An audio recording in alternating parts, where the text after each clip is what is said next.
Hello students, welcome back to my channel. हम कर रहे हैं क्लास 8th की आर डी शर्मा की सीरीज़ में एक्सरसाइज 2.3। ये है चैप्टर आपका linear equation with one variable और आज हम करेंगे question number 10th and 11। Question है हमारा same, solve the following equation and verify your answer. और इस एक्सरसाइज को करने के लिए हम मेथड यूज़ कर रहे हैं क्रॉस मल्टीप्लिकेशन। तो चलिए शुरू करते हैं। इस क्वेश्चन को मैं दोबारा से लिखती हूँ। तो ये आ जाए 6/2x-3 -4x upon equals to 2/3। तो इस क्वेश्चन को करने के लिए सबसे पहले जो डिनोमिनेटर है हम सबसे पहले उसको सिंप्लीफाई करते हैं। तो हमारा डिनोमिनेटर हो जाएगा, इसको हम ब्रैकेट ओपन करेंगे, यह जगह 2x-3 plus 4x equals to 2/3 और ये फाइनली आएगा आपका x। ये 2x plus 4x 6x-3 equals to 2/3। ठीक है, हम यहाँ पर एक काम कर सकते हैं, यहाँ 6 एंड 3 है नीचे डिनोमिनेटर में और ऊपर 6 है, यानी आपका 3 यहाँ पर कॉमन आ रहा है, तो मैं इसको कॉमन ले सकती हूँ ताकि हमारा ये क्वेश्चन सिंप्लीफाइड हो जाए। 3 × 2, अगर आप नहीं भी लेना चाहते तो भी आपका कोई प्रॉब्लम नहीं है, it will be easily calculated. तो यहाँ पर आ जाएगा ये 2x-1, ये आ जाएगा 2/3। यहाँ से आपका 3 और 3 कैंसिल हो गया। तो अब आपका जो फाइनल इक्वेशन बचा वो बचा 2/2x-1 इक्वल्स टू 2/3।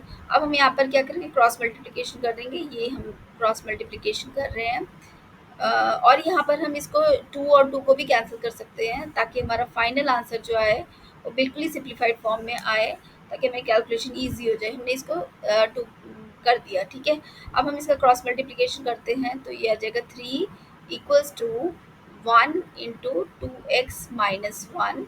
तो ये हो जाएगा आपका 3 इक्वल्स टू 2x-1 और यहाँ हम करेंगे ट्रांसपोजिंग। यहाँ हम ट्रांसपोज करेंगे 2x को टू LHS एंड 3 को टू RHS। ठीक है, तो ये आ जाएगा आपका साइंस आपके चेंज हो जाएंगे, ये हो जाएगा -2x and this will be -1 and -3। -2x equals to -4, यहाँ से ये कैंसिल हो गया and this 2 cancel out. Sorry, यहाँ पर हम कैंसिल नहीं करेंगे, 2 को हम कैंसिल नहीं करेंगे। ये आ जाएगा आपका -2x इक्वल्स टू -4। तो ये माइनस और माइनस कैंसिल हो जाएगा। अब हम करेंगे डिवाइड बोथ साइड्स बाय 2। तो ये हो जाएगा आपका x इक्वल्स टू 4/2 और ये हो जाएगा आपका 2। तो आपका फाइनल आंसर आ गया x इक्वल्स टू 2। ठीक है, तो अब हम इसको चेक कर लेते हैं।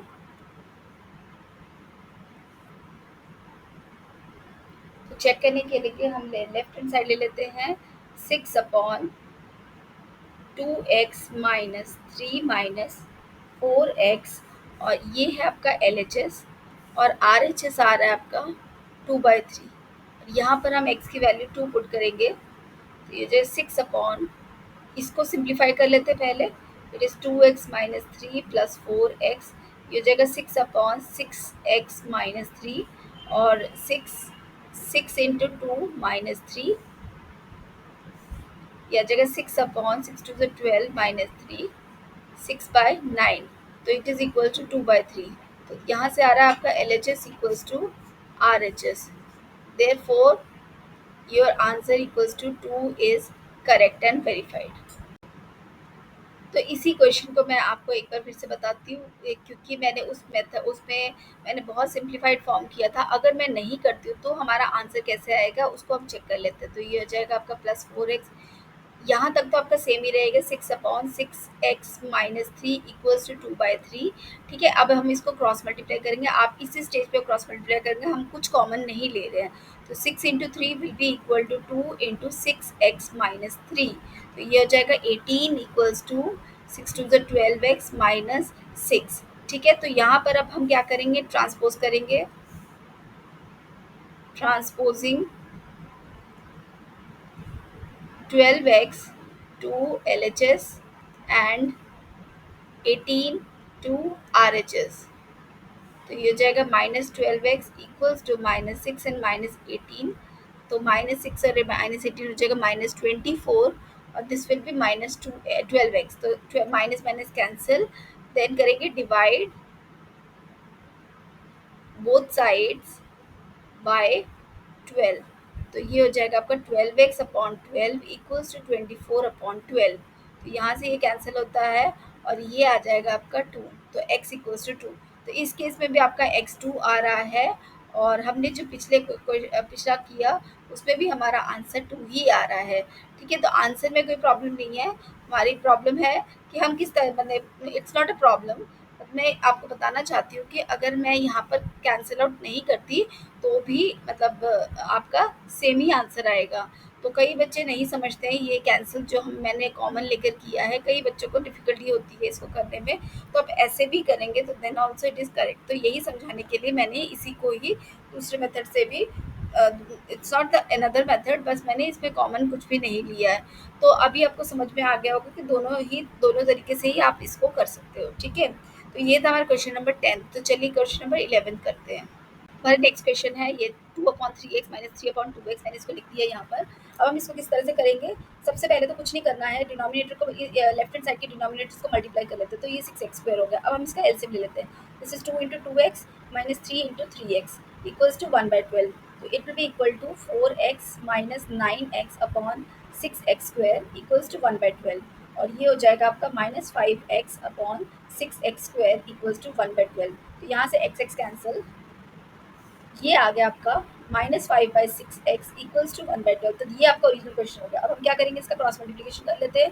तो यहाँ पर आ जाएगा -5 into 12 equals to 6x into 1। तो ये आ जाएगा आपका 5 12 60। तो -60 इक्वल्स टू 6x। और हम क्या करेंगे, डिवाइड बोथ साइड्स बाय 6। तो your answer will be 6x upon 6 equals to, ये हम इस तरह से लिखेंगे 60/6। यहाँ से ये कैंसिल और ये -10 और ये 6 कैंसिल है। यहाँ से हमारा आ रहा है x इक्वल्स टू -10। तो x तो आ गया हमारा -10। अब हम चेक कर लेते हैं क्या हमारा आंसर करेक्ट है या नहीं। तो उसके लिए हम लेफ्ट हैंड साइड पे सबसे पहले लेफ्ट हैंड साइड और राइट हैंड साइड को अलग अलग लिख लेते हैं। लेफ्ट हैंड साइड है हमारा, this is 2/3x minus 3/2x और राइट हैंड साइड है आपका, दिस इज इक्वल्स टू 1/12। तो यहाँ पर हम पुट कर देते हैं 2/3 इंटू -10 माइनस 3/2 इंटू -10। तो ये आ जाएगा आपका -2/30 माइनस 3/20। तो इसको कैसे सॉल्व करेंगे, पहले एलसीएम ले लेते हैं 30 और 20 का। तो LCM of 30 and 20 will be equal to, आप ले लो एलसीएम 10 इंटू 20। यहाँ से कॉमन आ गया आपका, सबसे पहले 5 से कर लेते हैं। तो 5 6 से 30, 5 4 से 20, देन इट इज 2 3 एंड 2। तो ये आ जाएगा 60। This will be equal to 60। बस, तो ये हो गया 60 -2 इंटू, ये मल्टीप्लाई हो रहा है आपका 2 से, -3 इंटू, ये मल्टीप्लाई हो रहा है आपका 3 से।